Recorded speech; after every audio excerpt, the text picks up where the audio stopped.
Hey guys, it's Sudden Silence here with NNW Jacob Montaigne. Woohoo! And pretty much what we're going to be doing today is reviewing some of the models me and Sudden Silence have built together over the last couple years. Some of these are mine, some of them are his, but we've all worked on them together. So starting off here, we have a P-38J Lightning that's still in the process of being built. I still got a propeller I need to put on. But this is a 1/48 scale Revell kit. It went together really nicely. I'd highly recommend it.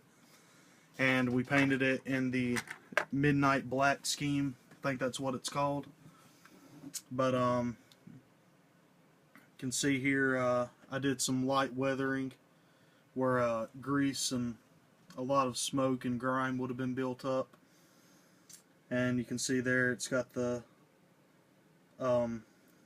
pilot's artist touch of his aircraft. It's got the girl on a bomb, and you can see there it's got a detailed interior. That's really nice.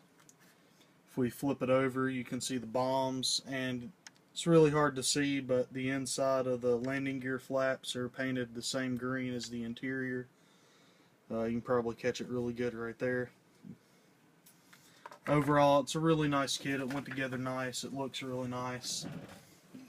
So, moving on here, we got a Japanese tank that we picked up at Hobbytown USA for a pretty fair price.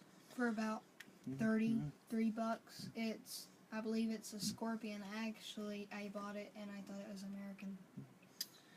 Yeah, so very common mistake, because the way it was in the box, you couldn't see anything.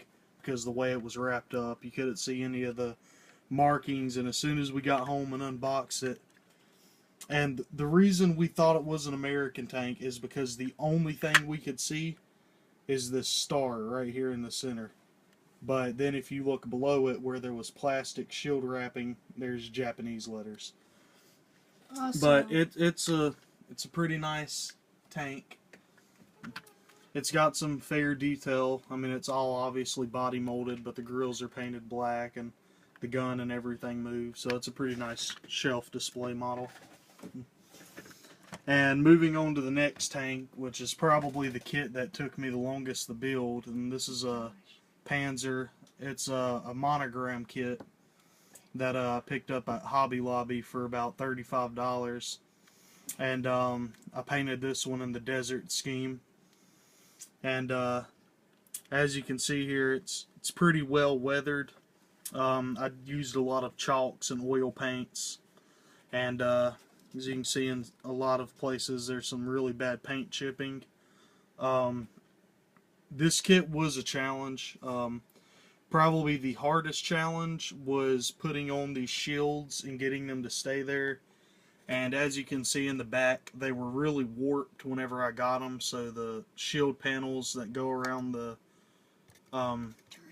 turret did not line up good. But I did it the best I possibly could. And as you can see, the mud flaps are just beat the crap where stuff would have been getting caught on them and getting pretty much just demolished.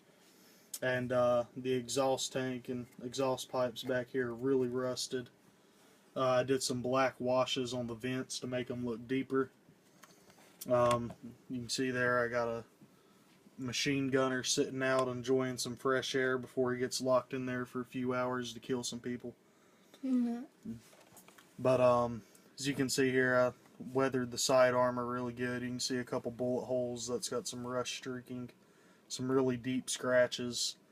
And another really hard part about this model kit is the rubber band tracks.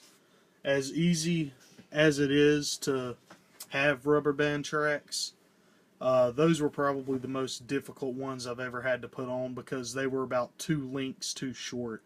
So you really had to stretch them out. And as you can see, like on both sides, there's a gap there where I had to just glue it to the tracks, and wasn't able to make it move because it just wouldn't hold. And next, which is the Sudden P-59. Silence picked this up whenever he went to go see a bomber that visited our town here in Statesville, North Carolina. And a guy was selling some kits and stuff, so he picked up this small little bomber escort here. And, it's a really simple kit. It's held together by some screws. I mean, everything just kind of snapped together. It's not too bad. We could detail paint it some and all that, but as of right now, we're just going to leave it where it's at. And moving on, we got a Zero here. And this is another Revell kit. I was able to build this one in about 2 days. First day was cleaning up everything and painting, and the second day was just assembly, touch-up painting, and decals. I really like the decals that this kit came with because it gave you an option to have newer decals or really jacked up, old, torn up decals. Yeah. So obviously I chose the really worn ones. It's a really nice detailed kit. I love it. As you can see, it's also got a detailed interior. The landing gear is functional on this one. I didn't make the landing gear functional.